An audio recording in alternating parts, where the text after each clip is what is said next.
बनावटी मुखौटा दुनिया की सबसे खतरनाक चीज होती है। जब कोई इंसान आपके सामने मुस्कुराता है और उसकी वो मुस्कुराहट बनावटी होती है, तो इसके पीछे दो वजह होती है। या तो उसकी कोई मजबूरी, या तो आपके लिए उसका छल।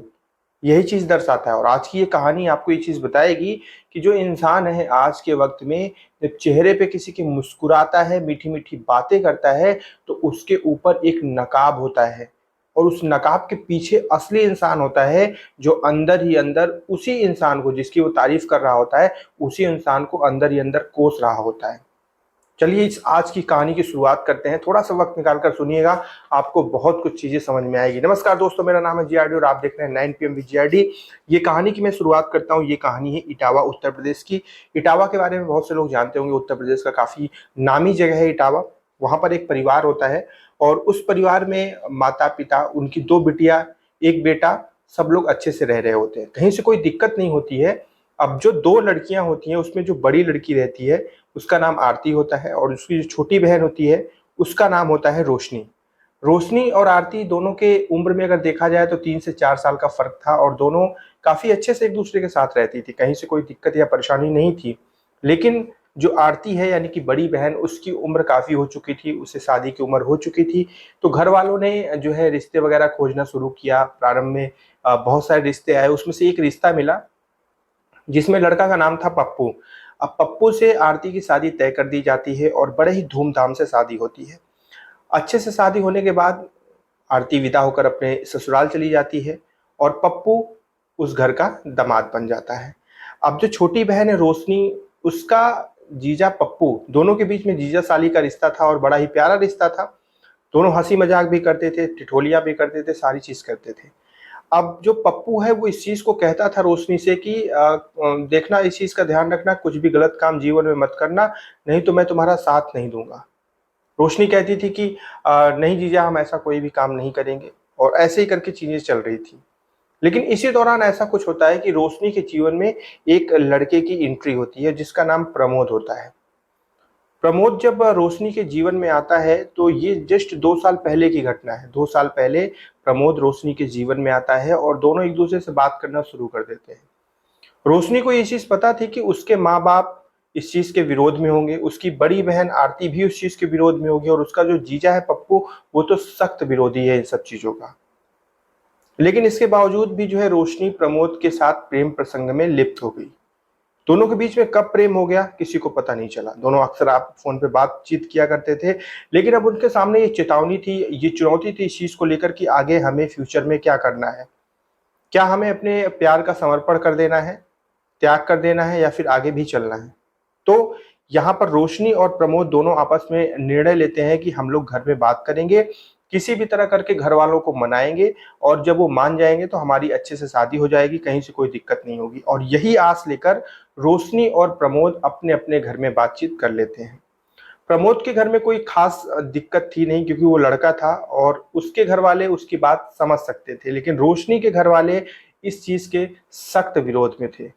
उन्हें जब बातें पता चलती है तो वो रोशनी को काफी उल्टा पुल्टा बोलते हैं और इस चीज की सख्त हिदायत देते हैं कि इन सब सारी चीजों से दूर हो जाना। खासकर जो रोशनी का जीजा होता है पप्पू, वो भी जो है खास चेतावनी देता है, सख्त चेतावनी देता है इस चीज को लेकर कि अगर दोबारा से इस तरह की कोई भी चीज पता चली तो तुम्हारी खैर नहीं। और हम लोग इसके भी खिलाफ हैं, और तुम चाहे कितनी भी कोशिश कर लो, लेकिन तुम्हारी शादी उस लड़के से नहीं होगी। यानी कि तुम प्रेम विवाह नहीं कर सकती हो।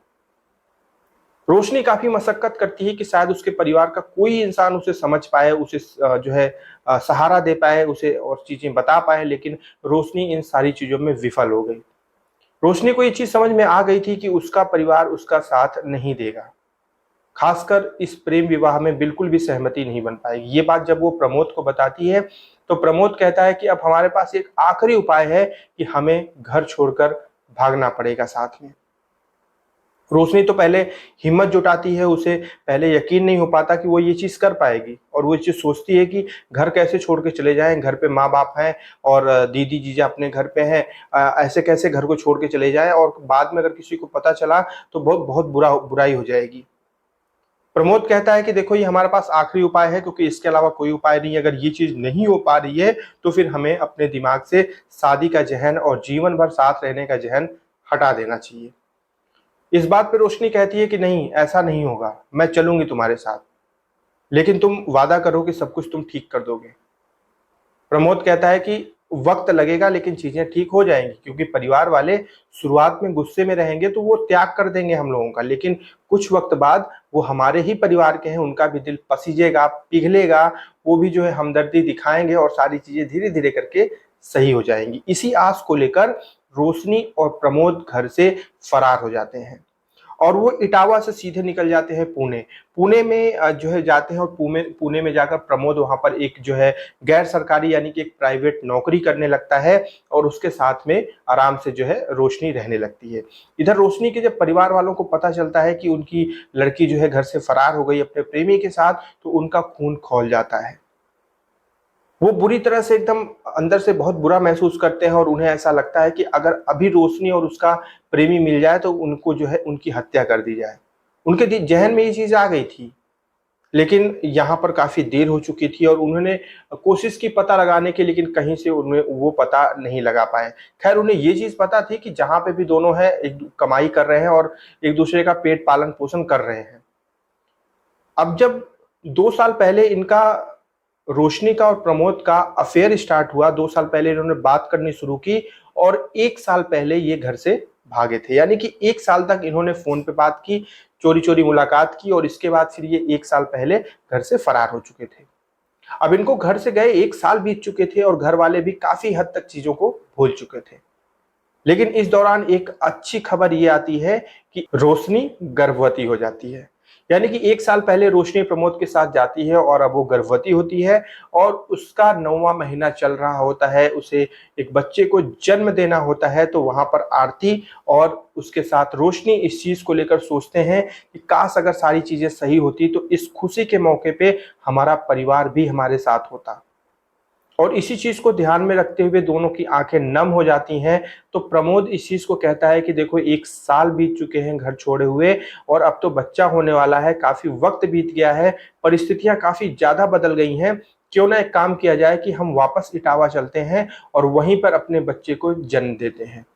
अगर बच्चा होगा तो उसके जब हमारे परिवार वाले, तुम्हारे परिवार वाले जब उसको देखेंगे, छोटे बच्चे को देखेंगे, तो उनका दिल पसीज जाएगा और वो जो है माफ कर देंगे हम लोगों को। नहीं भी माफ करेंगे तो कोई बात नहीं, थोड़े वक्त और लगेगा, वो माफ जरूर करेंगे। लेकिन एक छोटे से बच्चे को देखकर हर कोई पिघल जाता है और ये बात सच है, ये बात मैं भी मानता हूं कि जब एक नया मेहमान आता है ना तो परिस्थितियां बदल जाती हैं।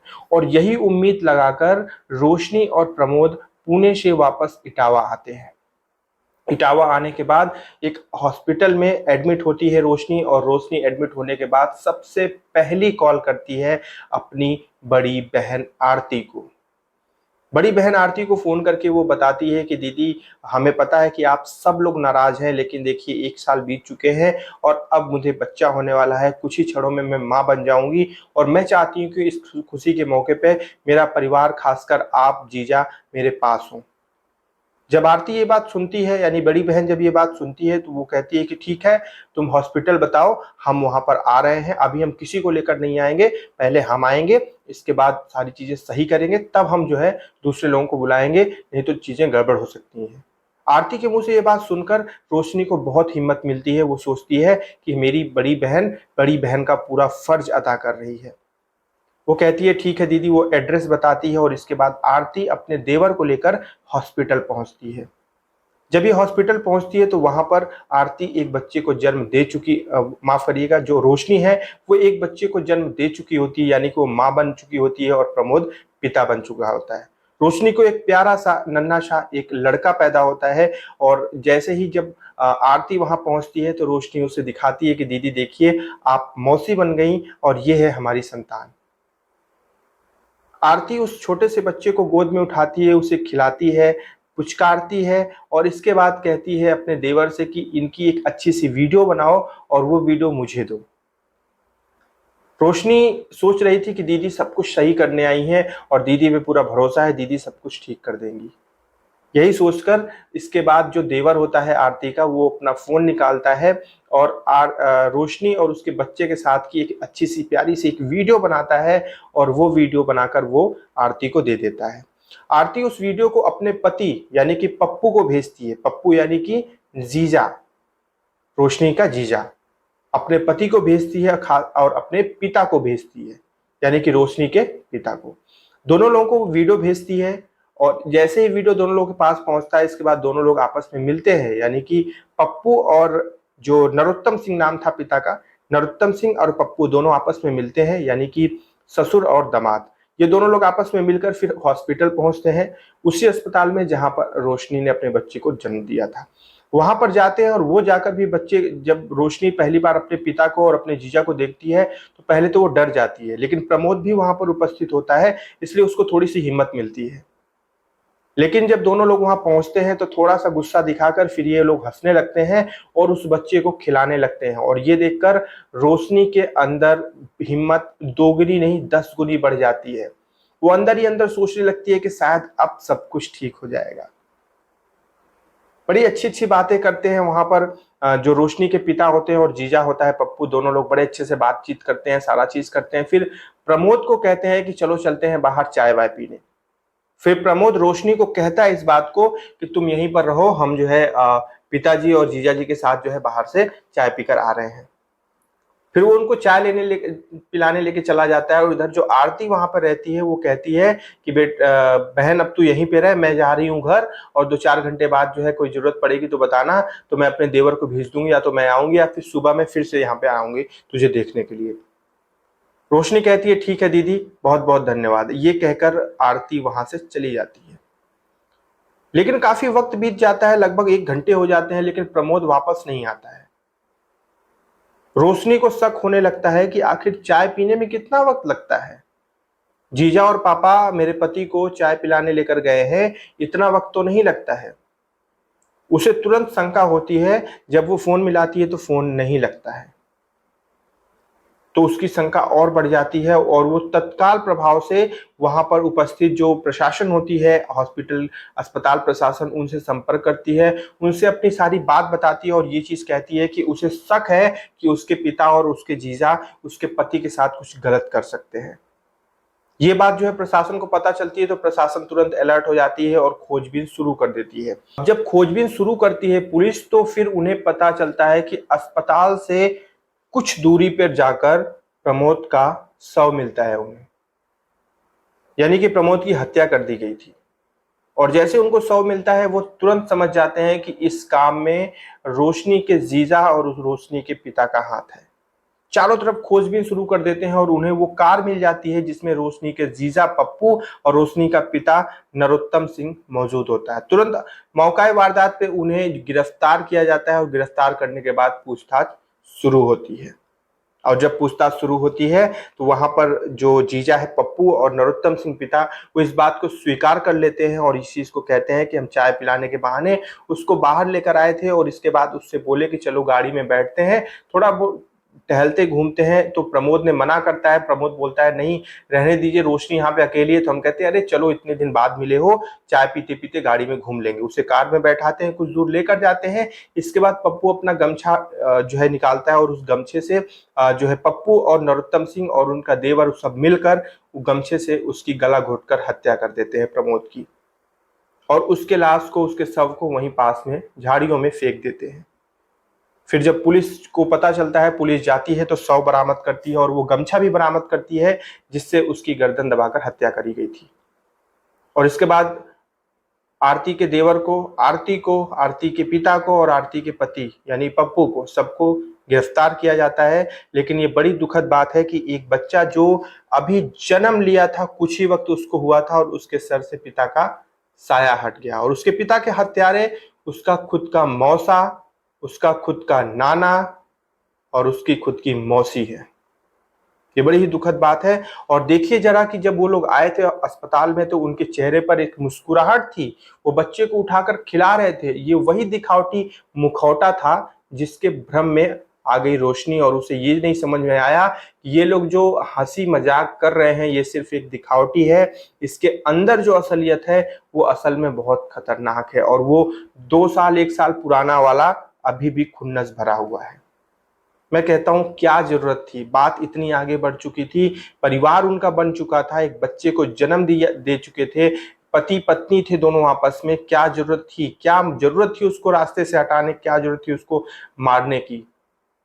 अगर आशीर्वाद देकर ये कहकर चले जाते कि नहीं तुमने हमारा विश्वास तोड़ा है, हम कभी तुम लोगों से बात नहीं करेंगे, फिर भी वो दोनों पति पत्नी अपने बच्चे के साथ अपनी जिंदगी का गुजारा कर लेते।